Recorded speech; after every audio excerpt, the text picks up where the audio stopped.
Hi guys, ఈ వీడియోలో మనం కర్మణ్యే వాదికారస్తే మూవీ రివ్యూ చూద్దాం.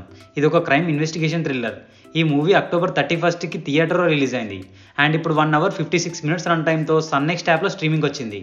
ఇక చూశాక నాకైతే నచ్చలేదు గైస్. చాలా వరకు మూవీ ఇన్వెస్టిగేషన్ పార్ట్ చుట్టే తిరుగుతూ ఉంటుంది, బట్ స్టిల్ ఏ ఒక్క పోర్షన్లోనూ ఎంగేజింగ్గా మాత్రం అనిపించలేదు. బేసిక్ ప్లాట్ వచ్చేసి యాడ్ ఫిల్మ్ మేకర్ అయిన మాస్టర్ మహేంద్ర అమ్మాయిలను ట్రాప్ చేసి మర్డర్స్ చేస్తూ ఉంటాడు. సో తను ఎందుకు అలా మర్డర్స్ చేస్తున్నాడు అండ్ ఇంకో 2 కేసులకి ఆ మర్డర్స్ ఎలా లింక్ అయ్యాయి అనేది remaining part of the film. Plus points, overall మూవీలో interval, sequel and climax portion బాగున్నాయి. బ్రహ్మాజీ చేసే ఇన్వెస్టిగేషన్ పార్ట్ కూడా ఓకే, పర్లేదన్నట్టుగా ఉంటుంది. అండ్ ప్రీ క్లైమాక్స్లో రివీల్ అయ్యే ట్విస్ట్ కూడా బాగుంది. ఫైనల్లీ సినిమాటోగ్రఫీ డీసెంట్ అనిపించింది. Minus points, compare to second half, first half చాలా వరకు బోరింగ్గా అనిపించింది. ఏ ఒక్క సీన్లోనూ ఇన్వెస్టిగేషన్ పార్ట్ ఎంగేజ్ చేసేలా ఉండదు అండ్ స్క్రీన్ ప్లే కూడా చాలా అంటే చాలా ఫ్లాట్గా వెళ్తుంది. టు బి హానెస్ట్, కొన్ని సీన్స్ అయితే అసలు ఎందుకు వస్తున్నాయో కూడా అర్థం కాదు. అండ్ దానికి తోడు ఎడిటింగ్ వర్క్స్ కూడా చాలా వరకు పూర్గా ఉన్నాయి.